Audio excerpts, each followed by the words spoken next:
দর্শক, ইসলামী সমমনা দলগুলো অর্থাৎ জামায়াতে ইসলামী বাংলাদেশ, ইসলামী আন্দোলন বাংলাদেশ চরমোনাই এবং মামুনুল হক সাহেবের দলসহ সবাই নতুন কর্মসূচি ঘোষণা দিয়েছেন সংবাদ সম্মেলন করে।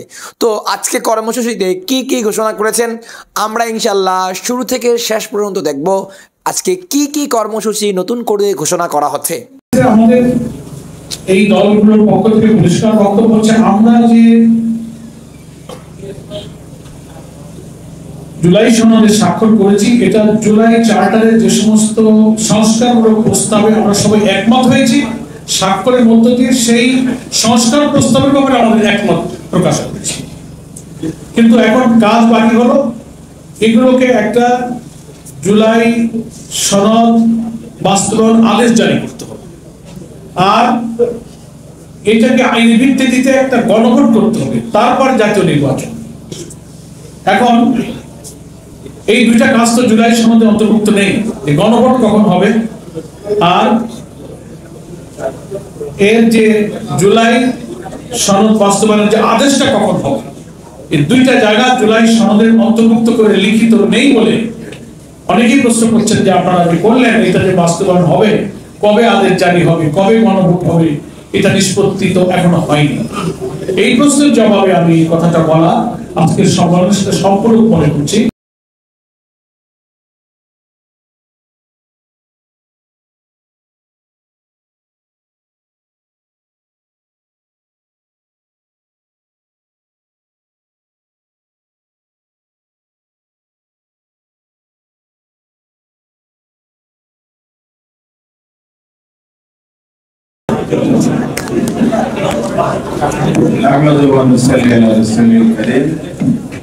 সম্মানিত নেতৃবৃন্দ,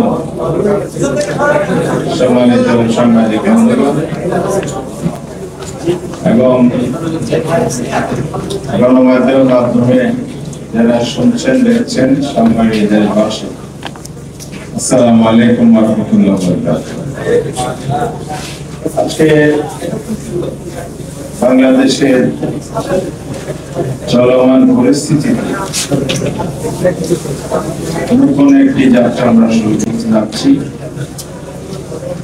দেশ, ইসলাম এবং দেশের স্বাধীনতা, সার্বভৌমত্ব, গণতান্ত্রিক শাসন ব্যবস্থা পুনরুদ্ধার সহ জুলাই বিপ্লবের প্রেক্ষাপটে জাতির যে স্বপ্ন, জনগণের যে আকাঙ্ক্ষা, প্রত্যাশা তৈরি হয়েছে, সেই প্রেক্ষিতে জাতীয় ঐক্যমত্য কমিশনের মাধ্যমে দীর্ঘ প্রক্রিয়ায় জুলাই সনদ স্বাক্ষরিত হয়ে বাংলাদেশ এক নবযাত্রার সূচনা করতে যাচ্ছে। সেই প্রেক্ষিতে বাংলাদেশের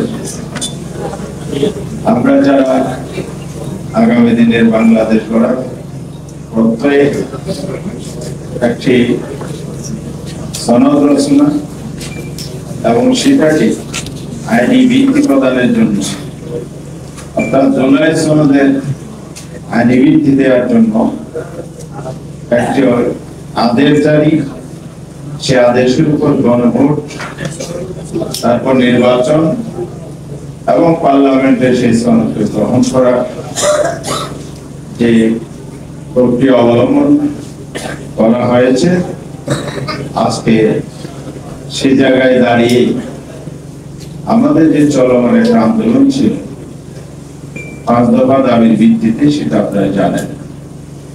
এই 5 দফা দাবির সাথে যুক্ত হয়েছে জুলাই সনদের আইনি ভিত্তি দেওয়ার যে আদেশ জারি এবং গণভোট সুনির্দিষ্ট আকারে জাতির সাথে সম্পৃক্ত হয়েছে, যুক্ত হয়েছে। সে দাবি আদায়ের লক্ষ্যে আন্দোলনরত যে দল ছিল, সে দলগুলো আজকে যৌথ প্রেস ব্রিফিং বা সাংবাদিক সম্মেলন অনুষ্ঠিত হচ্ছে।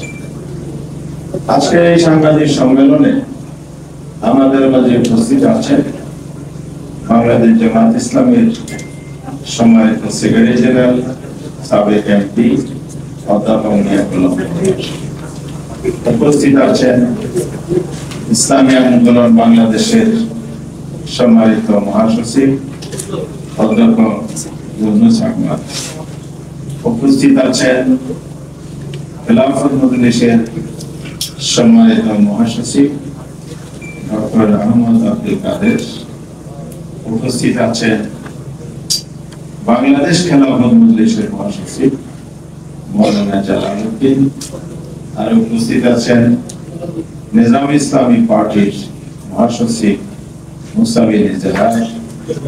আমাদের মাঝে উপস্থিত আছেন বাংলাদেশ খেলাফত মজলিসের নায়েবে আমির, খেলাফত আন্দোলনের নায়েবে আমির মুজিবুর রহমান হামিদি, এবং গণতান্ত্রিক যেটা আমাদের দীর্ঘদিনের একটা প্রাচীন রবীন্দ্র, আমাদের শ্রদ্ধেয়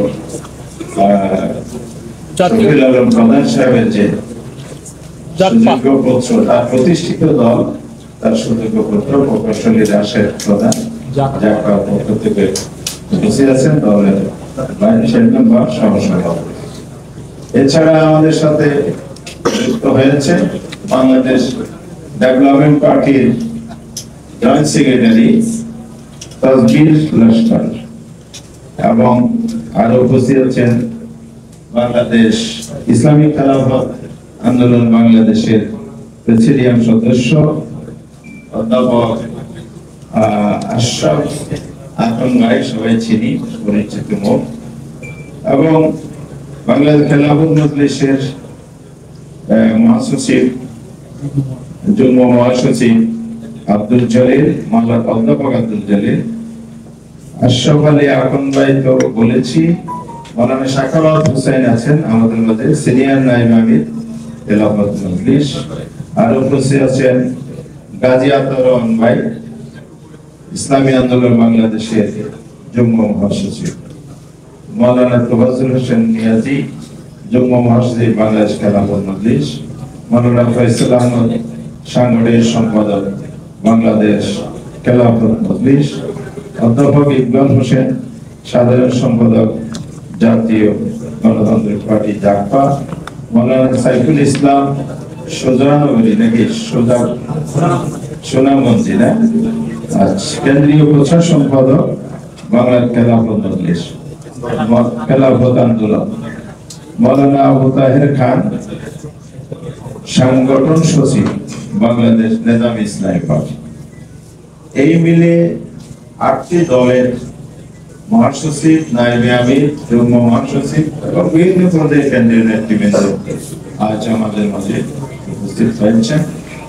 এই সম্মেলনে এখন আমাদের আন্দোলন, এই আন্দোলনের প্রেক্ষাপট এবং 3 পর্বের কর্মসূচি পালন শেষে 4র্থ পর্বের কর্মসূচি ঘোষণা করে এখন প্রেস ব্রিফিং লিখিত বক্তব্য স্থাপন করছেন খেলাফত মজলিসের সম্মানিত মহাসচিব, প্রবীণ রাজনীতিবিদ অধ্যাপক ডক্টর আহমদ আব্দুল কাদের। আমি আহমদ আব্দুল কাদের ভাইকে আজকের সাংবাদিক সম্মেলনের মাধ্যমে আগামী দিনের কর্মসূচি সামনে রেখে শুরু করার জন্য, স্থাপন করার জন্য অনুরোধ করছি।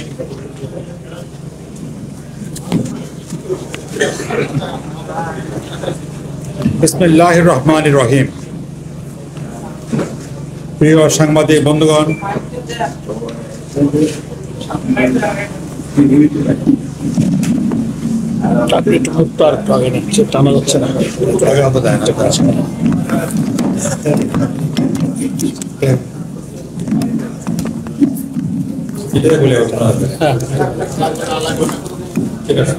বিসমিল্লাহির রহমানির রহিম। প্রিয় সাংবাদিক বন্ধুগণ, আসসালামু আলাইকুম ওয়া রাহমাতুল্লাহি ওয়া বারাকাতুহু। দেশের এক গুরুত্বপূর্ণ সময়ে আজ আমরা আপনাদের সামনে উপস্থিত হয়েছি। বর্তমানে বাংলাদেশ একটি রাজনৈতিক সংকটের মধ্য দিয়ে অগ্রসর হচ্ছে। 2024 সালের জুলাই আগস্টের সফল গণঅভ্যুত্থানের পর স্বৈরাচার শেখ হাসিনা পদত্যাগ করে দেশ ছাড়িয়ে পালিয়ে যায়। দেশের প্রশাসনিক কাঠামো ভেঙে পড়ে, দেশে কোনো সরকার না থাকায় সাংবিধানিক শূন্যতা সৃষ্টি হয়। সংবিধানের অনেক কার্যাবলী বিধানাবলী অকার্যকর হয়ে পড়ে।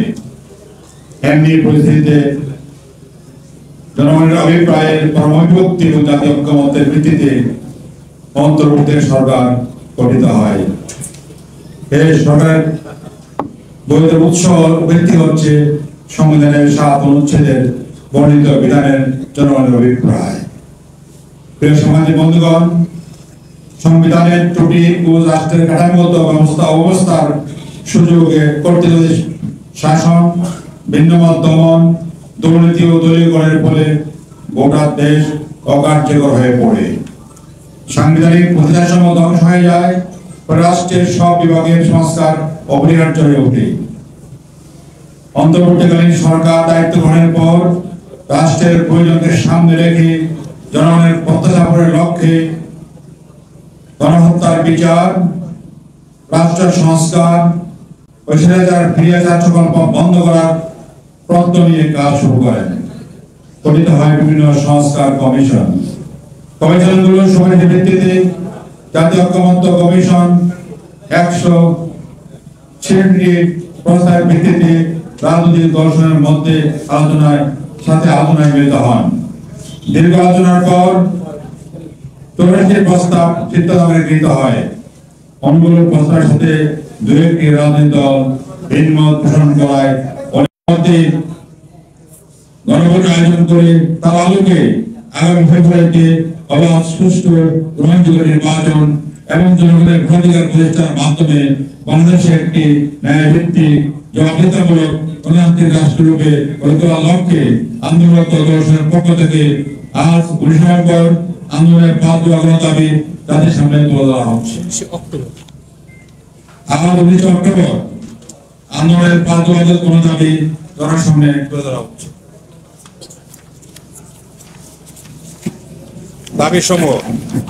দাবিসমূহ 1. জুলাই জাতীয় সনদ বাস্তবায়নের আদেশ জারি। উক্ত আদেশের উপর আগামী নভেম্বর মাসের মধ্যে গণভোট আয়োজন করা। 2. আগামীতে নির্বাচন কক্ষ অথবা উচ্চকক্ষে নির্বাচন পদ্ধতি চালু করা। 3. অবাধ, সুষ্ঠু, গ্রহণযোগ্য নির্বাচনের লক্ষ্যে সকলের জন্য লেভেল প্লেইং ফিল্ড নিশ্চিত করা। 4. সরকারের সকল জুলুম নির্যাতন, গণহত্যা, দুর্নীতির বিচার দৃশ্যমান করা। এবং 5. স্বৈরাচারের দোষর জাতীয় পার্টি ও 14 দলের কার্যক্রম নিষিদ্ধ করা। উপরোক্ত দাবিতে যৌথ সাংবাদিক সম্মেলনে চলমান আন্দোলনের চতুর্থ পর্বের কর্মসূচনা করছি। কর্মসূচি নিম্নরূপ: 20 অক্টোবর রাজধানীতে বিক্ষোভ সমাবেশ মিছিল। 25 অক্টোবর সকল বিভাগীয় শহরে বিক্ষোভ সমাবেশ ও মিছিল। 27 অক্টোবর সকল জেলা শহরে বিক্ষোভ সমাবেশ ও মিছিল। আগামী 27 অক্টোবরের মধ্যে দাবি না মানা হলে দেশব্যাপী বৃহত্তর আন্দোলন ডাক দেওয়া হবে ইনশাআল্লাহ। এসব কর্মসূচি বাস্তবায়নের মাধ্যমে জনগণের দাবি আদায়ের লক্ষ্যে ঐক্যবদ্ধ হওয়ার জন্য আমরা দেশবাসীর প্রতি আহ্বান জানাচ্ছি। ধন্যবাদ। অধ্যাপক মিয়া মোহাম্মদ গোলাম পরওয়ার, সেক্রেটারি জেনারেল বাংলাদেশ জামাত ইসলামী। অধ্যক্ষ ইউনুস আহমদ, মহাসচিব ইসলামী আন্দোলন বাংলাদেশ। ডক্টর আহমদ আব্দুল কাদের, মহাসচিব খেলাফত মসজিদ। মাওলানা জালালউদ্দিন, মহাসচিব বাংলাদেশ খেলাফত মসজিদ। মাওলানা ইসা মুসাফির ইজহার, মহাসচিব বাংলাদেশ ন্যাশনাল পার্টি। মাওলানা মুজিবুর রহমান হামিদি, নায়েবে আমির বাংলাদেশ খেলাফত আন্দোলন ইন্ডিয়া রাষ্ট্রের প্রধান, সভাপতি, মুখপাত্র জাফা। নিজামুল হক নাইম, মহাসচিব বাংলাদেশ ডেভেলপমেন্ট পার্টি। আপনাদের ধন্যবাদ। আসসালামু আলাইকুম।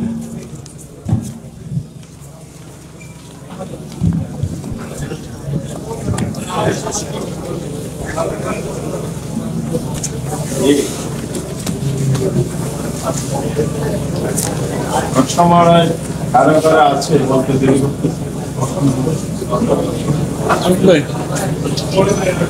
আমি আপনাকে একটু বলি, প্রশ্ন নেই যেহেতু।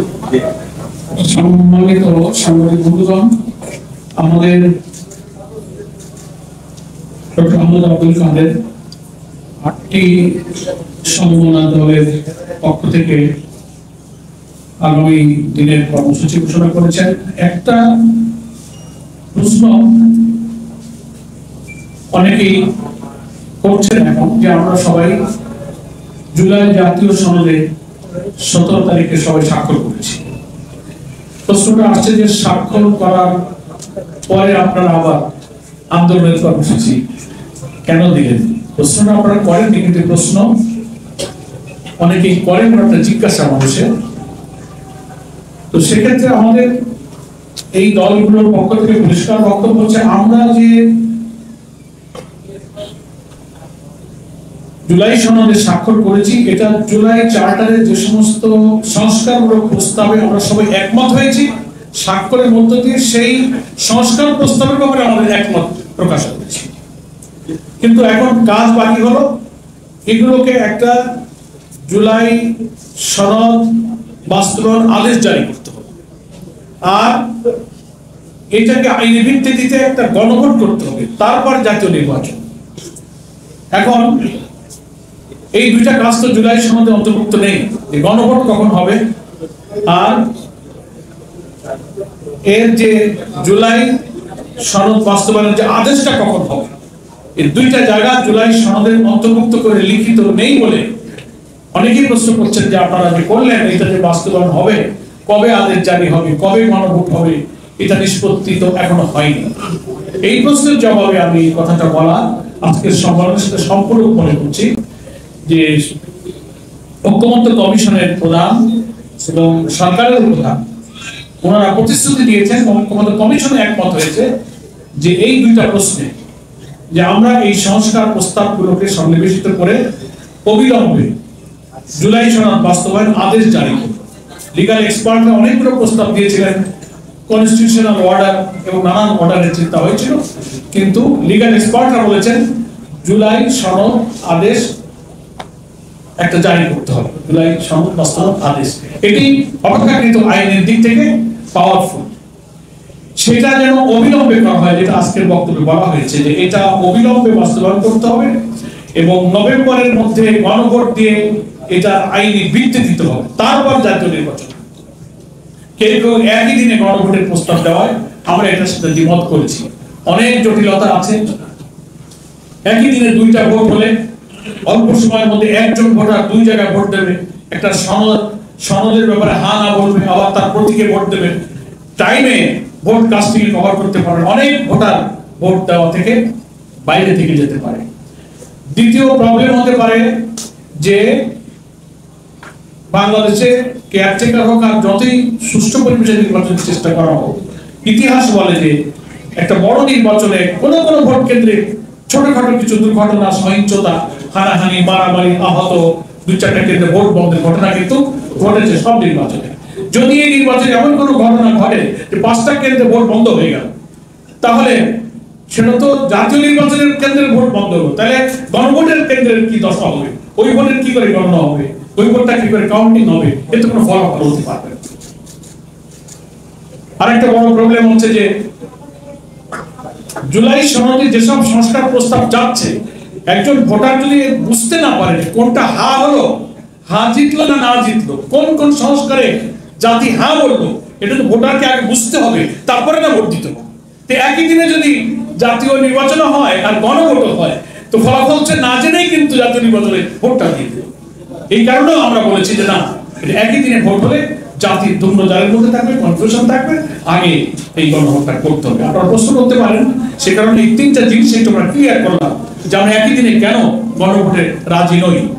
এবং আন্দোলনের এই কারণেই যে আমাদের আন্দোলনটা হবে নিয়মতান্ত্রিক, গঠনমূলক, কোনো সহিংসতা, কোনো হাঙ্গামা ভাঙচুরের সেই আগের সন্ত্রাসী রাজের কোনো আন্দোলন আমাদের এই সমমনা দলের আন্দোলন নয়। আমরা নিয়মতান্ত্রিক ভাবে সরকারকে, জনগণকে, দেশবাসীকে, প্রশাসনকে, ঐক্যমত্য কমিশনকে আমরা মেসেজ দিতে চাই যে আমাদের দাবি ন্যায্য, এটা আমাদের মানতে হবে। একটা হচ্ছে আদেশ দ্রুত জারি করুন, গণভোটের ব্যবস্থা করুন নভেম্বরে, এটাই আমাদের দাবি। তাহলে আমরা জাতীয় নির্বাচনে ইনশাল্লাহ সুষ্ঠু নিরপেক্ষভাবে অংশগ্রহণ করতে পারবো। এটা এই সাংবাদিক সম্মেলনের বক্তব্যের সাথে একটু সম্পর্কতা, যাতে অনেক প্রশ্ন হয়তো কমে যেতে পারে। ধন্যবাদ সকলকে। আমার একটা প্রশ্ন ছিল, আগামী নভেম্বরের কথা যে আপনারা বলছেন কোনো সরকার কি এই কয়েক দিনের মধ্যে, আগামী 1 মাস সময় নাই, এই কয়েকদিনের ভিতরে কি কোনো ভোট আয়োজন করতে পারবে কিনা আপনারা কি মনে করেন?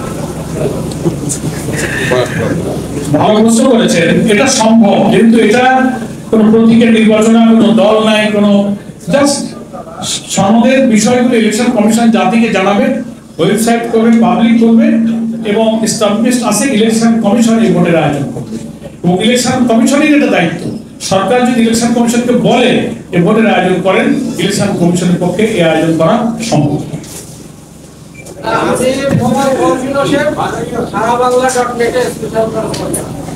আমার প্রশ্ন হলো যে আপনারা এর আগে এই দলগুলো দেখছি আলাদা আলাদা কর্মসূচি নিয়েছিলেন, আজকে দেখলাম সবাই এক টেবিলে বসলেন। তো প্রশ্ন হলো যে আপনাদের আগামী নির্বাচনে কি সবাই এক হয়ে কি ইলেকশন করবে সব দলগুলো? আপনারা আমাদের জামাত ইসলামের সহকারী সেক্রেটারি জেনারেল যেমন আজাদ ভাই সূচনা বক্তব্য বলেছেন যে আমরা অভিন্ন কর্মসূচিতে কিছু যুগপৎ কর্মসূচি চলছিল, এটা সময়ের দাবি অনুযায়ী এখন আমরা যুগপৎ ভাবে এই কর্মসূচি আজকে যৌথ সংবাদ সম্মেলনে শুরু ঘোষণা করছি মাত্র।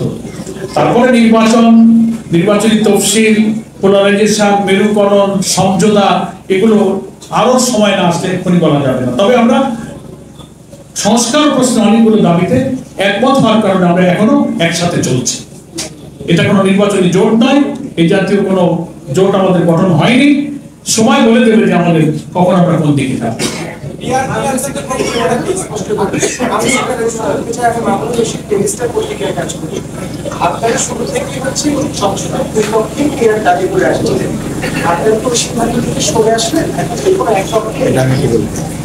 আমাদের আব্দুল খাদের ভাই জবাব দেবেন।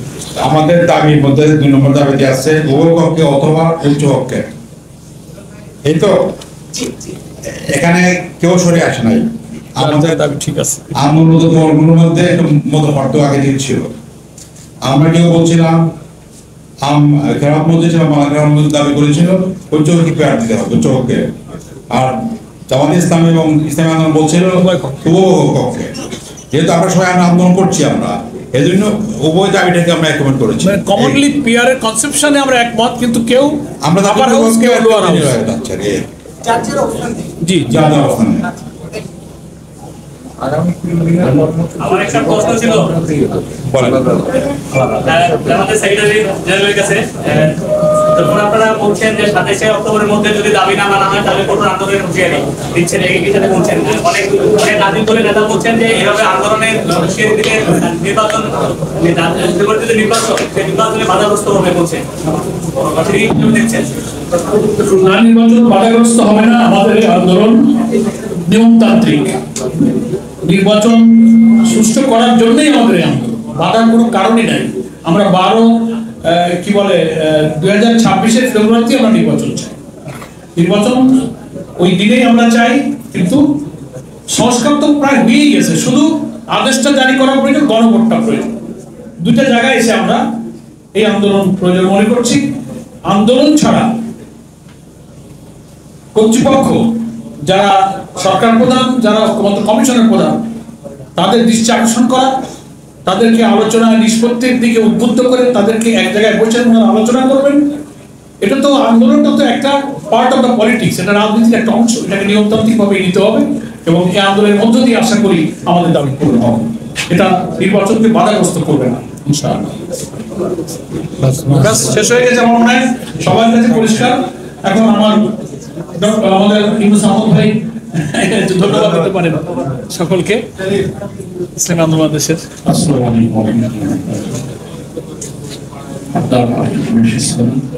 সবাইকে ধন্যবাদ জানাই। আমরা এগিয়ে যাচ্ছি দেশবার সাথে, জাতির সাথে,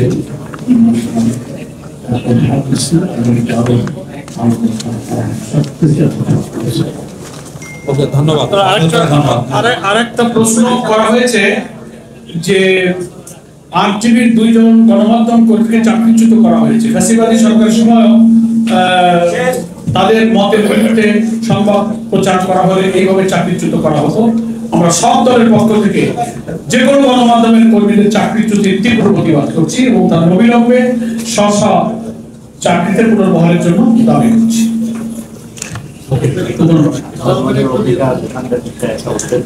হ্যাঁ, আমরা এটা তো সব দলই বিবৃতি দিয়েছে যে বিমানবন্দরে যে কার্গো এরিয়াতে যে অগ্নিকাণ্ড হয়েছে এটার পেছনে উদ্দেশ্যমূলক কোনো নাশকতা এবং একই সঙ্গে বিভিন্ন জায়গায় অগ্নিকাণ্ডের খবর পাচ্ছি আমরা।